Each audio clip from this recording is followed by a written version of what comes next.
একজন প্রশ্ন করেছেন কোন ধরনের পোশাক পরে নামাজ পড়লে নামাজ হবে না। যেই পোশাক পরলে শরীর দেখা যায় ওই পোশাক পরলে মহিলাদের নামাজ হবে না। শাড়ি পরে যদি নামাজ পড়েন আর হাতের এই যে আপনার গোসা অথবা পেট পিঠ বুক বা কাঁধ এগুলো দেখা যায়, চুল দেখা যায়, তাহলে কি হবে না? নামাজ হবে না।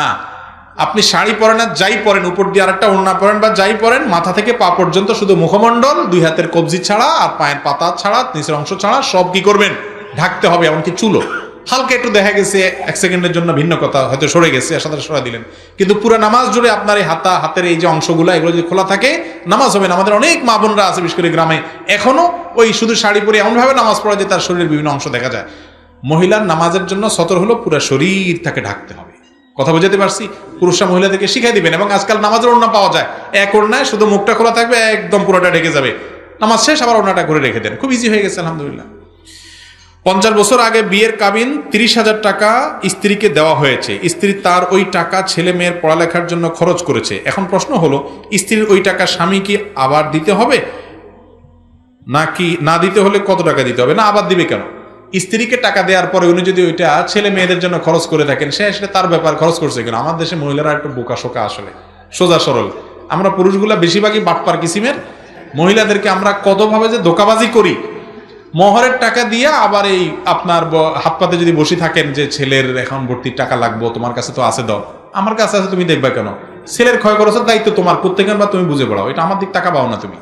এই কথা যদি মহিলা বলে, আর তো ভাত ওই সংসারে আর জুটবে না। অথচ ইসলাম তাকে সে অধিকার দিয়েছে না দেয় নাই? দিয়েছে, কিন্তু আপনি সহ্য করবেন না।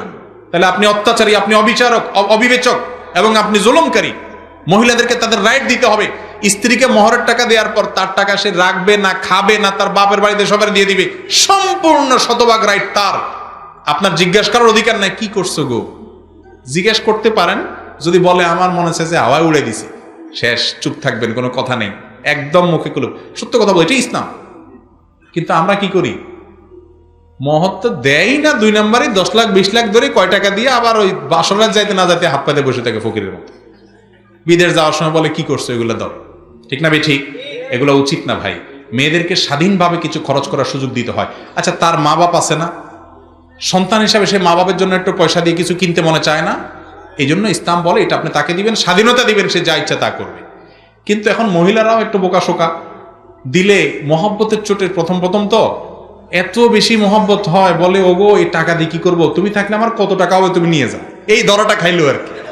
এই বাটপাড়ার হাতে দিয়া এই যে গেল তো গেল, আর ওই টাকা পাওয়া বেচারির আর নসিব হয় না। এবার মাসালা জিজ্ঞেস করে মৌলবীর কাছে, ছেলে মেয়ের জন্য খরচ করে ফেলছে, এখন আর পাবো কিনা? আর কোত্থেকে পাবেন? একবার পাইছেন, শেষ।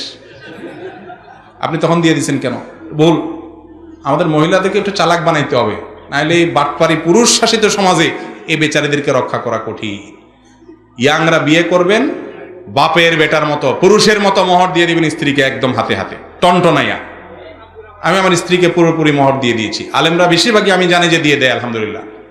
বাংলাদেশে মোহর ধরে 10 লাখ 1 টাকা, 20 লাখ 5 টাকা। আরে বাবা, বাহার কি 6 টাকা বেচা যাবে না আলী?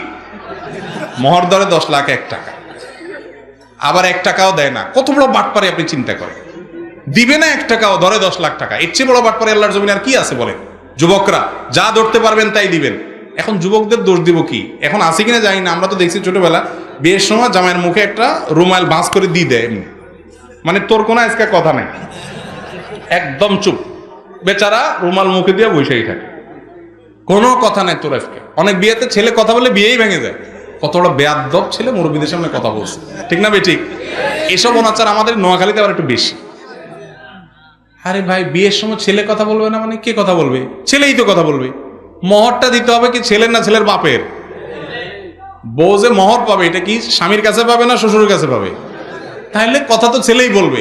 আপনারা ধরে 10 লাখ 1 টাকা 5 লাখ 10 টাকা ধরাই দিলেন, আমি মানুষটা ওই টাকার আছে কি না, আমার ওজন কত, এটা আমি কথা বলবো। আমার নিজের বিয়ের সময় মোহর নিয়ে যখন বার্গেনিং হচ্ছে দেখতেছিলাম, তখন আমি বললাম যে আমি এত হলে দিতে পারবো, আমার এটা অ্যারেঞ্জ আছে। তো সবাই চুপ হয়ে গেছে, আলহামদুলিল্লাহ, পরে রাজি হয়ে গেছে, আমি এটা দিয়ে দিচ্ছি। কিন্তু আমাদের সমাজে ওই ছেলের মুখে রুমাল দিয়া মুরব্বীরা এবার ঠিক করে। মেয়ে পক্ষ বলে বাড়াই ধরেন, তাহলে কি হবে? তালাক দিতে পারবে না। আগেই তালাকের চিন্তা করেন, ওই বিয়েতে এমনি ভাঙবে। আগে থেকে নেতিবাচক চিন্তা কেন? মোহর কি তালাকের কোনো বিয়ের কোনো প্রোটেকশন? মোহর হলো স্ত্রীর উপহার, তাকে বাসর ঘরে দিয়ে দিবেন। আপনার মোহরের টাকা না থাকলে রোজা রাখবেন, আপনার বিয়ে করতে বলছি কি? বিয়ে করবেন আর বাসর রাত্রে যে বড় করবেন, দেখো এখন মোহর তো ধরছে মুরব্বীরা, আল্লাহ দিলে ইতালি ভিসা আসলে চলে যাব, কত টাকা আসবে, কত লাগবে তোমার, সব তো তোমারই আল্লাহর রহমতে। আমার পাম্পট্টি দিয়া মহিলারে, এমনি নরম মানুষ, তাদের দিলটা নরম থাকে। বাপের বাড়ি ছাড়িয়ে আসছে আপনার কাছে, আপনি আইসা বেহায়ের মতো প্রথম রাত্রে ভিক্ষুকের মতো হাত তুলে ধরছেন। তো বেচারি বলে ঠিক আছে, ও কি বলো না বলো, মোহর দিয়ে আমি কি করব, সব মাপ, জ্যাস গেল আর কি, শেষ। বেচারি গেল আর কি ডুবি, আর বাটপারি করে আমি জিতে গেলাম। আল্লাহ আমাদেরকে হেদায়েত দান করুন। খবরদার স্ত্রীর মহারণার টাকা মারবেন না কেউ, মনে থাকবে তো ইনশাআল্লাহ। মহারণার টাকা দিয়ে আবার হিসাব নিতে আসবেন না, কি করছো, তার ব্যাপার সে কি করবে। আল্লাহ আমাদেরকে বোঝার তৌফিক দান করুন। নামাজের তাশাহুদ পড়ার আগে কোথাও কোনো ভুল হলে তাশাহুদ পড়ার পরে সালাম ফেরানোর আগে ভুলের কথা মনে হলে কি করা উচিত? আপনি সালাম ফেরানোর আগে হঠাৎ করে মনে হলে আরে ভুল তো একটা করে ফেলছি, কি করবেন তখন? তখন দেখবেন ভুলটা কোন ক্যাটাগরির ভুল। যদি সুন্নাত ভুল হয় ছুটে, তাহলে কোনো অসুবিধা নেই, নামাজ হয়ে গেছে।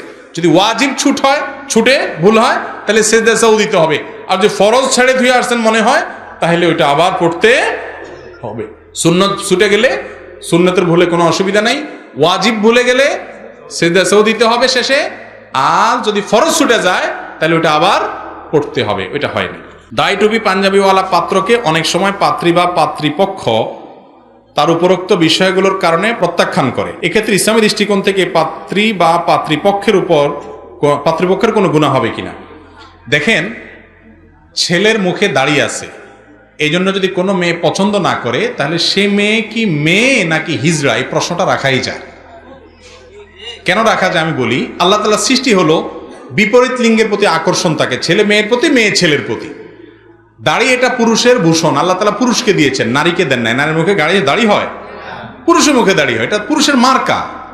পুরুষের মার্কা থাকলে এটা দেখে তো নারী আকৃষ্ট হবে। এখন মার্কা দেখে যদি নারী পালায়, তাহলে এটাকে নারী না হিজড়া, এটা নিয়ে প্রশ্ন তোলা যায়। যাই হোক, আল্লাহ মাফ করুক, একটু আক্রমণ করে বলছি, আল্লাহ মাফ করুক। মূলত আমাদের যে সমস্ত বোনেরা বা যে সমস্ত অভিভাবকরা দাড়ির কারণে কোনো ছেলেকে প্রত্যাখ্যান করেন, নবীজির সুন্নাতের কারণে, ওয়াজিবের কারণে, শরীয়তের কারণে, ইসলামের কারণে যদি কাউকে অপছন্দ করেন, তাহলে এটা ইমান বিরোধী একটি চেতনা। এটার কারণে ইমান চলেও যেতে পারে কোনো কোনো ক্ষেত্রে। এত ডেঞ্জারাস একটা বিষয়। কথা কি বুঝাতে পারছি? মনে রাখবেন, ছেলে ভালো মানুষ কিনা, মেয়ে ভালো মানুষ কিনা, এটাই হলো মূল সম্পদ। টাকা পয়সা, রূপ, লাবণ্য, এগুলা কোনোটাই মানুষের মূল জিনিস না। এই জিনিসটা মানুষ একটা সময় বুঝে, তখন আফসোস করে আর কাজ হয় না। এই জন্য দেখবেন ছেলেটা মানুষ কিনা, ভালো মানুষ কিনা, মেয়েটা ভালো মানুষ কিনা, সম্পদ এগুলা কুলি কামায়, চামারে কামায়, বিভিন্ন মানুষ কামায়, তারও একসময় সম্পদ হয়ে যাবে হয়তো, কিন্তু মনুষ্যত্ব এটা কখনো অমানুষের সাধারণত আসে না। এই জন্য মনুষ্যত্ব দেখবে। শুক্রবারে জুমার নামাজের স্বামী পড়ার আগে স্ত্রী নামাজ পড়তে পারবে না, এই কথাটা কি সঠিক কিনা? আমাদের দেশে মহিলাদেরকে আমরা একেবারে দাসী বানাই ফেলছি, আল্লাহ মাফ করুক। স্বামীর নামাজের সাথে বউয়ের নামাজের কি সম্পর্ক? ওয়াক্ত হয়ে গেছে, নামাজ পড়ে ফেলবে। স্বামী বেটার বেনামাজি হলে কি স্ত্রী বসে থাকবে যে আমার স্বামী নামাজি হোক তারপর পড়বো? সম্পূর্ণ অনর্থক কথা।